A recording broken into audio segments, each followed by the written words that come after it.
پاکستان کے لیے خوشخبری ہے جناب. پاکستان کے لیے پہلی خوشخبری یہ ہے کہ باسمتی چاول جو ہے اس کی ایکسپورٹ میں پاکستان کے اندر جو ہے وہ بڑا زبردست قسم کا اضافہ ہوا ہے, اور پاکستان کی ایکسپورٹ جو ہے وہ دسمبر 2025 میں منتھ آن منتھ بیسز یعنی نومبر کے مہینے میں جو ہے وہ 14% اس کے اندر ایک جمپ آیا ہے. 14% ایک بہت بڑا جمپ ہوتا ہے, اور اس کی وجہ یہ بتائی جاتی ہے کہ جو شپمنٹس ہوئی ہیں اس میں تقریباً 50% کا اضافہ ہوا ہے, جس کی وجہ سے سب کچھ ہوا ہے. اور اس کے بعد پاکستان نے ویتنام کو کراس کر لیا ہے اور دنیا کے اندر تیسرا بڑا ایکسپورٹر بن گیا ہے یہ اس کا باسمتی چاول کے ایکسپورٹ کا, انڈیا اور تھائی لینڈ کے بعد. تو یہ پاکستان کے لیے ایک بڑی خوشخبری ہے, اور بتایا گیا ہے کہ دسمبر 2025 میں 4,89,000 ٹن جو ہے وہ پاکستان نے رائس ایکسپورٹ کیا ہے, اور ویتنام کے جو تھے وہ جو ایکسپورٹ تھی وہ 3,87,000 ٹن تھی. تو پاکستان نے بہت بڑے مارجن سے جو ہے وہ نمبر 3rd پوزیشن جو ہے وہ حاصل کی ہے. متحدہ عرب امارات جو ہے وہ سب سے بڑا ایکسپورٹ ٹارگٹ جو ہے وہ رہا پاکستان کا.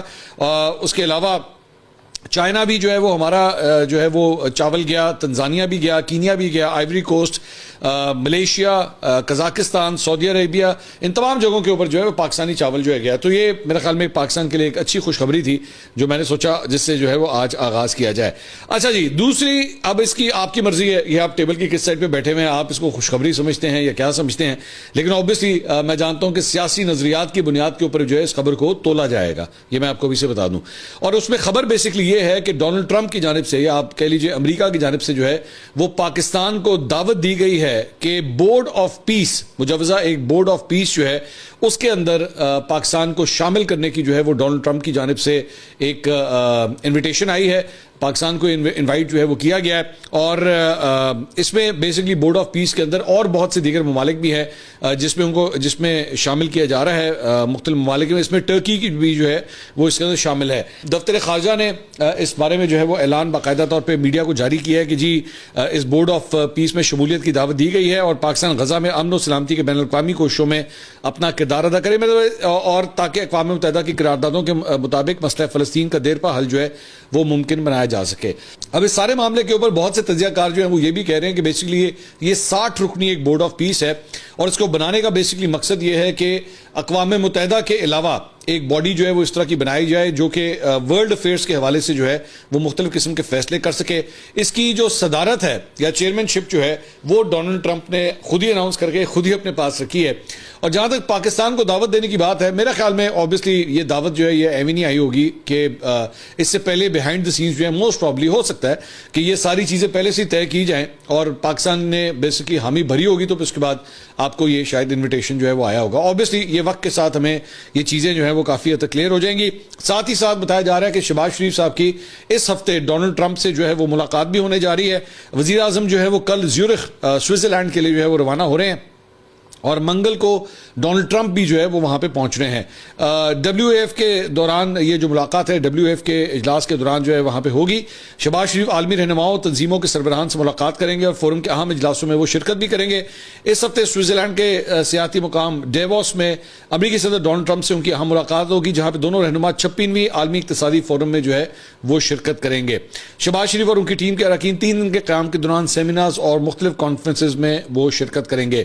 پاکستان علماء کونسل نے امریکی صدر کی جانب سے پاکستان کو فلسطین کے مجوزہ بورڈ میں دعوت کو ایک عظیم کامیابی قرار دیا ہے, اور حافظ محمد طاہر اشرفی نے جو ہے وہ فلسطین کی تعمیر نو کے لیے امریکی صدر ڈونلڈ ٹرمپ کی طرف سے پاکستان کو مجوزہ بورڈ کی ممبرشپ کے لیے دعوت جو ہے وہ پاکستان کی انہوں نے کہا عظیم سفارتی کامیابی اور اہل فلسطین کے لیے پاکستان کی ہر سطح پر کوششوں اور جدوجہد کا یہ نتیجہ ہے. اس کے علاوہ بلومبرگ نے جو ہے وہ یہ رپورٹ کیا ہے کہ ٹرمپ کے غزہ آف پیس بورڈ کے منشور کے مسودے کے حوالے دیتے ہوئے انہوں نے کہا جی ٹرمپ انتظامیہ چاہتی ہے کہ مختلف ممالک بورڈ میں شامل رہنے کے لیے $1 ارب بھی ادا کریں.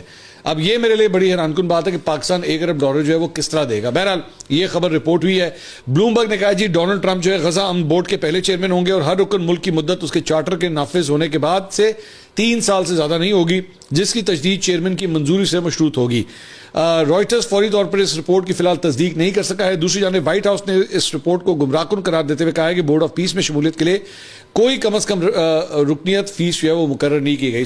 مختلف رپورٹ ہے. بلومبرگ کہہ رہا ہے کہ جی $1 ارب جو ہے وہ مانگا گیا ہے, لیکن رائٹرز جو ہے وہ کنفرم نہیں کر پا رہا, اور وائٹ ہاؤس نے جو ہے اسے مس لیڈنگ قرار دیا ہے کہ جی ایسی کسی قسم کی کوئی بات نہیں ہے. لیکن اگر ظاہری بات ہے آپ نے اگر اس کو جج کرنا ہے کہ کیا اس سے پاکستان کا کوئی فائدہ ہے یا نہیں ہے، یہ اس کی سب سے بڑی میرے خیال میں ایک دلیل کم از کم جو دی جا سکتی ہے وہ یہ ہے کہ اسرائیل نے اس کی مخالفت کر دی ہے۔ اسرائیل نے یہ کہا ہے کہ جناب بنجمن نیتنیاہو نے بلکہ اپنی جو کابینہ ہے اس کا اجلاس بھی بلا لیا ہے، جب سے یہ اناؤنسمنٹ ہوئی ہے کہ جی فلسطین کے حوالے سے یہ بورڈ آف پیس بن رہا ہے، تو غزہ کے حوالے سے جو بورڈ آف پیس بن رہا ہے تو اس کو انہوں نے مسترد کیا ہے، اور انہوں نے کہا یہ اقدام اسرائیلی حکومت کی پالیسی کے خلاف ہے۔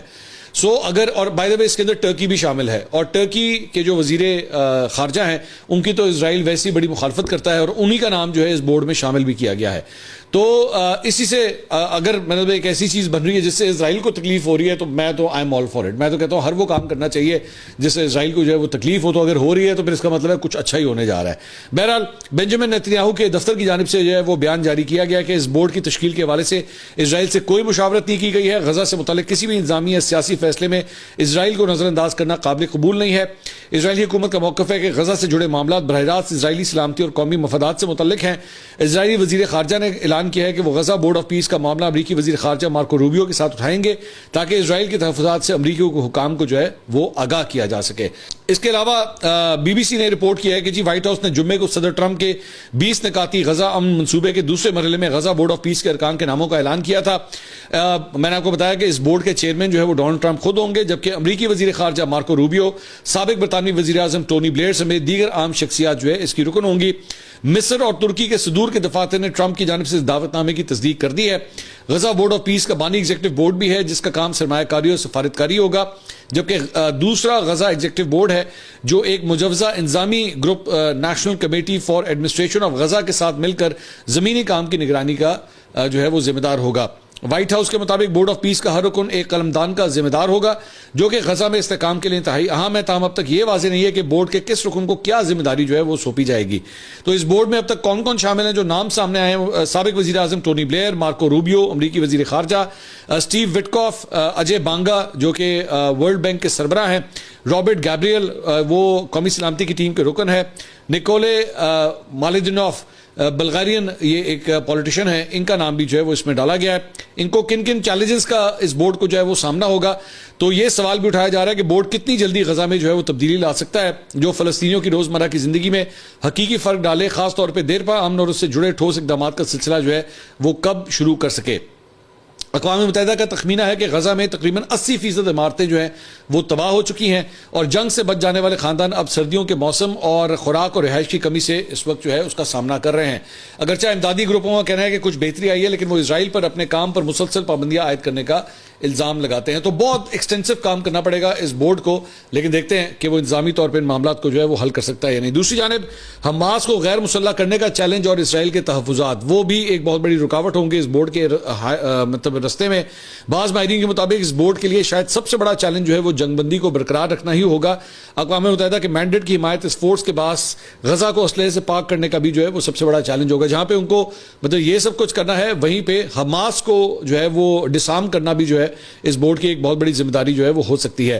اس بارے میں فی الحال کوئی روڈ میپ نہیں دیا گیا کہ جی تب سے لے کر تب تک جو ہے وہ یہ ٹارگٹس ہم نے اچیو کرنے ہیں۔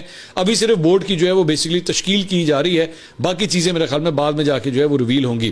ٹرمپ کے وہ خطوط جو ہفتے کے روز سوشل میڈیا کے اوپر شائع ہوئے ہیں اور جنہیں بورڈ کا حصہ بننے کی دعوت دی گئی ہے، ان میں سے 2 رہنما ارجنٹینا کے صدر اور پیراگوئے کے صدر جو ہیں انہوں نے اسے پوسٹ کیا ہے۔ صدر ٹرمپ کی جانب سے جو خط لکھا گیا ہے اس میں امریکی جو ان لوگوں کو خط لکھے گئے انہوں نے وہ پوسٹ کیے ہیں۔ امریکی صدر نے کہا کہ یہ بورڈ مشرق وسطیٰ میں امن کو مستحکم کرنے کی کوشش کرے گا، اور ساتھ ہی یہ بھی کہا کہ وہ عالمی تنازعات کے حل کے لیے ایک جرأت مندانہ اور نیا طریقہ جو ہے وہ اپنائے گا۔ ٹرمپ انتظامیہ کی جانب سے تقریباً 60 ممالک کو بھیجے گئے مسودہ چارٹر میں کہا گیا ہے کہ اگر کوئی رکن ملک 3 سال سے زیادہ عرصے تک اپنی رکنیت برقرار رکھنا چاہتا ہے تو اسے $1 ارب نقد بطور تعاون جو ہے وہ دینا ہوگا۔ ادھر فائنینشل ٹائمز نے منسلک چارٹر کا حوالہ دیتے ہوئے کہا ہے کہ بورڈ آف پیس ایک بین الاقوامی تنظیم ہے جس کا مقصد استحکام کو فروغ دینا، قابل اعتماد اور قانونی حکمرانی کو بحال کرنا اور ان علاقوں میں دیر پا امن کو یقینی بنانا ہے جو تنازعات سے متاثر ہیں یا جنہیں تنازع کا خطرہ جو ہے وہ لاحق ہے۔ تو یہ ڈیٹیلز جو ہیں وہ سامنے آئی ہیں۔ ممبر برٹش پارلیمنٹ ہے جیرمی کوربن، انہوں نے اس کے اوپر جو ہے وہ اس پہ تنقید کی ہے۔ انہوں نے کہا Donald Trump has not assembled a board of peace for Gaza, he has assembled a board of occupation. The future of Gaza is not up to Trump, Blair اور Netanyahu, this is up to the Palestinian people۔ انہوں نے کہا کہ جی اس کے حوالے سے کچھ بھی اگر فیصلہ ہونا چاہیے تو وہ جو فلسطین کے عوام ہیں ان کا حق بنتا ہے کہ وہ یہ فیصلہ کریں۔ کہ اس اپنے علاقے کے حوالے سے جو ہے وہ کیا کرنا چاہیے, نہ کہ باہر سے بنایا گیا ایک بورڈ جو ہے جس میں مختلف ملکوں کے لوگ شامل ہیں وہ فلسطین کے لوگوں کے غزہ کے حوالے سے جو ہے وہ کسی قسم کا کوئی فیصلہ کریں. اس کے علاوہ آپ جانتے ہیں کہ شریف خاندان کی جو ہے وہ ایک شادی اس وقت چل رہی ہے, اور مزید جو آج چند تصویریں سامنے آئی ہیں, خاص طور پہ پچھلے میں دیکھ رہا تھا 12 سے 24 گھنٹے کے اندر ایک تصویر جو ہے وہ بڑی اس وقت وائرل ہوئی ہے, اور وہ ہے مریم اورنگزیب صاحبہ کی, جو اس وقت سینئر منسٹر ہیں گورنمنٹ آف پنجاب کے اندر. تو ان کی ایک تصویر کو دیکھ کے لوگ بڑا حیران ہو رہے ہیں, سوشل میڈیا کے اوپر بہت کامنٹ کر رہے ہیں, ان کو یقین نہیں آ رہا کہ یہ وہی مریم اورنگزیب ہیں, کہ جناب ان کی شکل جو ہے وہ کافی تک تبدیل ہو گئی ہے. کچھ لوگ بہت تعریف بھی کر رہے ہیں کہ بڑی خوبصورت لگ رہی ہیں اینڈ آل دیٹ. لیکن میں حیران ہوتا ہوں کہ کتنی ڈیٹیل سے بیٹھ کے جو ہے اس کے اوپر کامنٹری ہو رہی ہے. میں تو بلکہ ایک گروپ تھا, میں اس کے اندر اتنی خواتین کے درمیان ہی ڈسکس, اچھا خواتین کے اندر زیادہ انٹرسٹ اس کے اندر میں دیکھ رہا تھا کم از کم سوشل میڈیا کے اوپر, کہ وہ زیادہ انٹرسٹ کے ساتھ کچھ کہہ رہی تھی یہ اچھی لگ رہی ہیں, کچھ نے کہا جی نہیں کروانا چاہیے تھا, یہ لگ رہا ہے وہ لگ رہا ہے. میرا ذرا تھوڑا سا ایک آپ سمجھ لیجیے چلے ان پاپولر اوپینین اگر میں اس معاملے میں صرف ایک دینا چاہوں, مطلب تمیز کے دائرے کے اندر رہتے ہوئے, تو مجھے اس چیز سے کوئی فرق نہیں پڑتا بھائی. وہ اپنے چہرے کے ساتھ جو مرضی کریں, وہ جیسا مرضی اس پہ کام کروائیں, وہ اپنا ویٹ لاس کریں, وہ جیسے مرضی میک اپ کریں, بھائی اس کی مرضی ہے یار. آپ لوگوں کو مطلب میں صرف حیران ہوتا تھا, اور کوئی کام نہیں ہے, یہی کم رہ گیا اس دنیا کے اندر. میں نے تو بلکہ ایک واٹس ایپ گروپ تھا, وہ میں نے وہاں پہ لکھ دیا, میں کہ جی مجھے لگ رہا ہے مریم اورنگزیب کا جو چہرہ ہے نا وہ یا اس کے چہرے کے جو تبدیلیاں ہیں وہ شاید ہمارا سب سے بڑا نیشنل سیکورٹی تھریٹ بن گیا ہے, کیونکہ اس کے اوپر اتنی طویل ڈسکشن ہو رہی ہے, انہوں نے کیا کروایا, کیوں کروایا, کہاں سے کروایا, وہ بھائی کوئی اور بھی کام کر لیں. اور اس کے بعد ظاہری بات ہے جو سیاسی مخالفین ہیں, وہ ان کا ایک لونڈا ہے ادھر بیٹھا ہوا ہے باہر, وہ بیٹھ کے خواتین کی تصویریں اٹھا کے اس کے اوپر کامنٹ کر رہا ہے یہ یوں لگ رہی ہے, وہ لگ رہی ہے. بے شرم گھٹیا آدمی, نہ اس کو کوئی شرم و حیا ہے, نہ ان کو کوئی تمیز ہوتی ہے کہ یار کوئی عورت کا کوئی لحاظ کر لے. تو اپنی ماں بہن کے اوپر اس طرح بیٹھ کے کامنٹ کرے گا, مطلب نہیں کرے گا نا, تو اگلے کو بھی وہی عزت دو, وہی رسپیکٹ دو, صرف اس لیے کیونکہ اس سے سیاسی مخالفت ہے تو اس کی وجہ سے بیٹھ کے اس کے چہروں کے اوپر کامنٹ کرنا, کپڑوں کے اوپر کامنٹ کرنا, یہ کوئی ڈیسنسی ہوتی ہے؟ مطلب اس قسم کے لوگ مان سے اگر شادیوں کے اندر بیٹھ کے کوئی اس طرح کی دوسری عورتوں کے اوپر اس طرح کے کامنٹ کریں نا, تو لوگ اٹھا کے ان کو باہر پھینک دیں گے, گیٹ آؤٹ, تو اس قابل نہیں ہے کہ تجھے یہاں پہ بٹھایا جائے. لیکن میں حیران ہوتا ہوں کہ صرف سیاسی مخالفت کی بنیاد کے اوپر جو ہے وہ دوسری عورتوں کے اوپر کس قسم کے جو ہے وہ کامنٹ سمجھے جا رہے ہیں. مطلب آپ کو اس بات کا بھی احساس نہیں ہوتا. وہ اسی لیے ہمارے یہاں پہ ایک کلچر ہے نا کہ کچھ جگہوں کے اوپر لکھا ہوتا ہے فیملیز اونلی, وہ اسی لیے ہی ہوتا ہے کہ اس جیسے بگڑے ہوئے لوگ جو ہوتے ہیں نا وہ شاید تمیز کے دائرے میں رہیں, کہ جب اپنی ماں بہن جب ساتھ کھڑی ہو نا تو دوسرے کی ماں بہن کے اوپر کامنٹ نہیں کرتے, یا ان کے کپڑوں کے اوپر یا ان کے چہروں کے اوپر, پھر انسان جو ہے وہ شاید عزت لحاظ کے. ویسے تو آپ کو ضرورت نہیں محسوس ہونی چاہیے, یہ میری بات یاد رکھیے گا کہ آپ کو اس بات کی ضرورت نہیں محسوس ہونی چاہیے. یہ آپ کے لیے میری نظر میں ایک ڈیریگیٹری بات ہوتی ہے کہ آپ کو قابو کرنے کے لیے یا کسی کو پٹا ڈالنے کے لیے ضروری ہو کہ جی آپ کی ماں بہن بھی ساتھ کھڑی ہو تاکہ آپ قابو میں رہیں. آپ کو تو قابو میں ویسے ہی رہنا چاہیے. آپ کو اپنی زبان, اپنی آنکھ جو ہے وہ شرم و لحاظ کے اندر رکھنی چاہیے. آپ کو اس چیز کی ضرورت نہیں ہونی چاہیے کہ آپ کو قابو کرنے کے لیے آپ کی ماں اور بہن کو ساتھ کھڑا کیا جائے. آپ ویسے ہی اگلے کو جو ہے وہ عزت کی نگاہ سے دیکھیں. لیکن یہاں پہ ماشاءاللہ کوئی عزت لحاظ نہیں ہے. میں تو کبھی کبھار سوچتا ہوں کہ یہ جس قسم کے کامنٹ کر رہے ہوتے ہیں دوسری عورتوں کے اوپر, ان کی اپنی ماں بہنوں کو اگر پڑھا دیا جائے کہ جناب آپ کے گھر کا سپوت جو ہے نا یہ آنکھ رکھتا ہے اگلے کے اوپر, کہ وہ اس کے چہروں کے اوپر یا کپڑوں کے اوپر اس قسم کے کامنٹ کرتا ہے, تو کیا عزت رہ جائے گی. لیکن خیر عزت کیا رہنی ہے, ویسی بغیرت اور بے شرم ہوتے ہیں, ان کو فرق ہی کوئی نہیں پڑتا. جس کا دل کرتا ہے وہ بیٹھ کے کامنٹ کرنا شروع کرے. وہ بھائی اگلے کا منہ ہے, اگلے کا چہرہ ہے. اب میں تو یہاں تک بتا سکتا ہوں کہ کس کس لیڈر نے کون کون سی سرجریاں کروائی ہوئی ہیں, میں جانتا ہوں. ٹھیک ہے, اس میں نون لیگ کے بھی لوگ ہیں, پی ٹی آئی کے بھی لوگ ہیں, پتہ نہیں کون. لیکن یہ کوئی ڈسکشن کرنے والا ٹاپک نہیں ہے یہ کہ جس کے اوپر بات کی جائے. میں تو صرف اس ٹاپک کے اوپر ڈسکس کر رہا ہوں کہ کیا گندی اور گھٹیا قسم کی گفتگو ہو رہی ہے. تانوں اور دنیا کوئی کام نہیں ہے, پاکستان میں اور کوئی مسائل نہیں ہیں. مطلب آخر میں اینڈ میں آ کے اس گل تے مکی ہے کہ جناب انہیں چہرے تک کی کرایا. یار آپ اگلے کی تعریف کرو, بھی اچھی لگ رہی, بہت اچھی لگ رہی ہیں, اللہ آپ کو اور حسن دے, آپ اور خوبصورت لگیں گے. چلو یار کیا ہو گیا. اس کے علاوہ جناب سہیل وڑائچ صاحب نے جو ہے وہ ایک کالم لکھا ہے. سہیل وڑائچ صاحب جو ہے وہ انہوں نے لکھا ہے جی اچکزئی چادر کے پیچھے کیا. یہ بڑا انٹرسٹنگ ایک انہوں نے جو ہے وہ لائن دی. کہتے ہیں جی محمود خان اچکزئی جیسے جہاندیدہ اور کٹر جمہوری سیاستدان کو لیڈر آف دا اپوزیشن مقرر کرنا 2024 کے الیکشن کے بعد پہلا جمہوری مثبت اور پاپولر فیصلہ ہے. مجھے یقین ہے کہ وزیر اعظم شہباز شریف اور نون لیگی حکومت نے یہ فیصلہ لازماً مقتدیٰ کے مشورے سے کیا ہوگا, وگرنہ اکیلی نون لیگ اور یا اسپیکر نے فیصلہ کیا ہوتا تو ہائبرڈ نظام میں زلزلہ آ جاتا. اب اگر یہ فیصلے ہائبرڈ نظام کی منظوری سے ہوا ہے تو کیا نظام کی سوچ میں بہت بڑی جوہری تبدیلی آ گئی ہے. کشیدگی میں کمی کی کوشش کا ایک نیا تجرباتی آغاز ہے. ایسا محسوس نہیں ہوتا کہ نظام کی سوچ میں کوئی جوہری تبدیلی ہوئی ہے.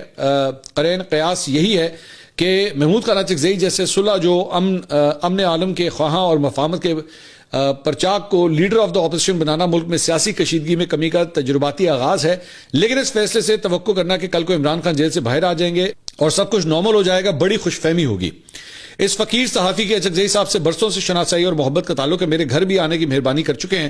گزشتہ ہفتے کی ملاقاتوں میں بے تکلفی اور صحافیانہ بے اعتنائی سے سخت و نرم سوال پوچھے. اچکزئی اپنی چادر کے بل کھولنے پر تیار نہیں تھے، مگر ان کے چہرے کی طمانینت اور لہجے کا یقین بتا رہا تھا کہ انہیں 2 ہفتے پہلے سے لیڈر آف دا اپوزیشن بننے کا علم تھا. نون لیگ اور پیپلز پارٹی پہ ان کی تنقید سیاسی تھی، ذاتی ہرگز نہ تھی. ان کا نواز شریف سے تعلق 2 دہائیوں سے زائد پر محیط ہے. وہ اپنی چادر کے پیچھے کیا چھپا ہے ظاہر ہونے دیں یا نہ دیں. نواز شریف سے ان کا بالواسطہ رابطے کا تو ہم سب صحافیوں کو علم ہو گیا تھا، مگر وہ اس کی تفصیل اپنے گرد اوڑی چادر کے پیچھے چھپا گئے. اب میں اور سہیل وڑائچ صاحب جب اچکزئی صاحب سے ملاقات ہوئی تھی تو ہم ایکچولی بالکل ساتھ ساتھ بیٹھے تھے. As a matter of fact ہم گئے بھی اکٹھے تھے وہاں پہ. تو یہ بیسیکلی اسی ملاقات کا ذکر کرے. میں ایکچولی اس دن جب میری وہ ملاقات ہوئی تھی تو میں نے تو ذکر کر دیا تھا. سہیل وڑائچ صاحب ہمارے سینئر ہیں، وہ پھر بھی ذرا تھوڑے سے نرم الفاظ کے ساتھ جو ہے اس ملاقات کا حوال بتا رہے ہیں. انہوں نے کہا ابھی چند ماہ پہلے کوئٹہ میں محمود خان نے اپنے والد کی سالانہ برسی پر جلسہ کیا تو ملک کی مجموعی کشیدہ فضا کے پیش نظر حکومت اور مقتدر کی طرف سے اس کی اجازت دینے کا امکان تک نہ تھا، مگر حکومت نے اپنے رزق پہ یہ اجازت دے دی اور پھر یہ جلسہ امن و امان سے ختم ہو گیا. مقتدر بھی مطمئن، حکومت شاداں اور اچکزئی سب خوش ہو گئے. اچکزئی کو لیڈر آف دا اپوزیشن بنانے سے حکومت کو کیا فائدہ اور کیا نقصان ہوگا؟ پہلا فائدہ تو شاید یہ ہوگا کہ اب سڑکیں گرم ہونے کے بجائے پارلیمنٹ سرگرم ہوگی.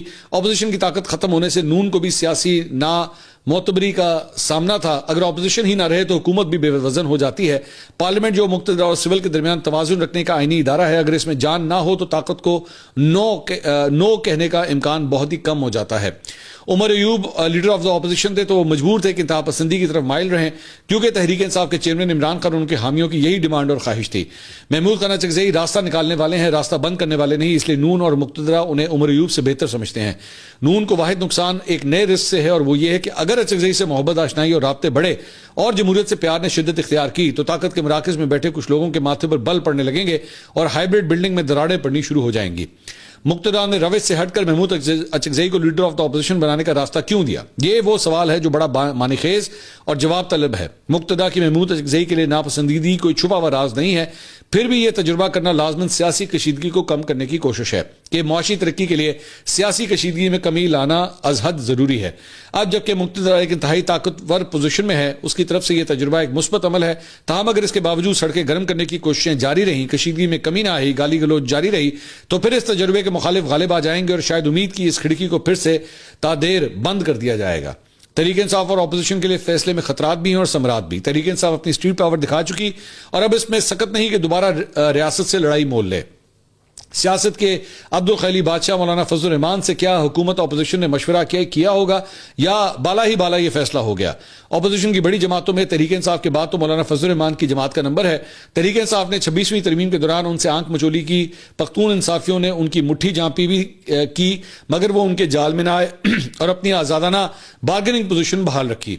مولانا فضل الرحمان کے ساتھ ہر دفعہ سیکولر جماعتیں ہاتھ کر جاتی ہیں. صدر بننا مولانا نے تھا، بن آصف علی زرداری گئے. لیڈر آف دا اپوزیشن بننا مولانا فضل الرحمان کا حق تھا مگر بن محمود خان اچکزئی گئے ہیں. اب مولانا اپنی منطق و دلیل سے نیا راستہ نکال کر حکومت اور اپوزیشن دونوں کو چیلنج دیں گے یا پھر خاموشی سے محمود خان اچکزئی کے پیچھے بینچوں پر بیٹھ جائیں گے.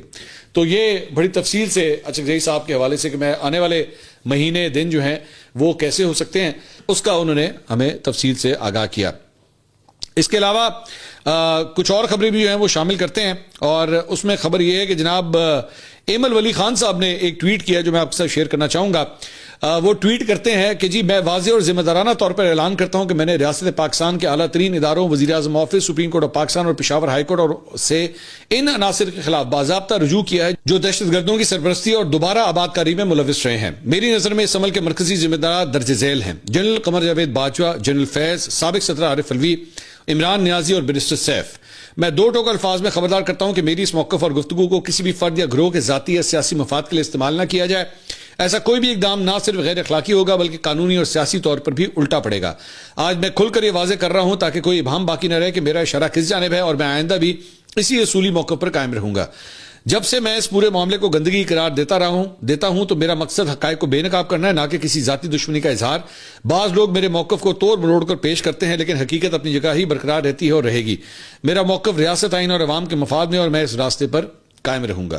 تو ایمل ولی صاحب نے جو ہے اس کا مطالبہ کیا۔ اس کے علاوہ کراچی کے اندر ایک بڑی خوفناک قسم کی جناب آج صبح ایک آگ لگی، اور دن بھر جو ہے اسے قابو کرنے کے لیے جو آپریشن چلتا رہا۔ آخری اطلاعات جب تک کہ میں ویڈیو ریکارڈ کر رہا ہوں تو بتایا گیا کہ 70% آگ کے اوپر جو ہے وہ قابو پا لیا گیا ہے، لیکن ابھی بھی وہاں پہ آگ لگی ہوئی ہے۔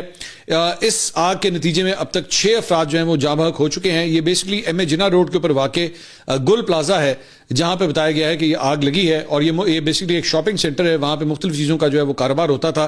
ہفتے کی رات تقریباً 10:15 بجے کے قریب جو ہے اس کے گراؤنڈ فلور کے اوپر یہ آگ لگی، اور یہ دیکھتے ہی دیکھتے جو ہے وہ 3ری منزل تک پھیل گئی۔ ریسکیو ذرائع کا کہنا ہے کہ آگ لگنے کے باعث ایک فائر فائٹر سمیت 6 افراد جاں بحق ہوئے ہیں، جبکہ 20 افراد جو ہے وہ زخمی ہوئے ہیں، جنہیں اسپتال منتقل کیا گیا ہے۔ ان کی حالت بھی تشویشناک بتائی جاتی ہے۔ جاں بحق افراد میں جو ہے وہ 4 کی شناخت آلریڈی ہو چکی ہے۔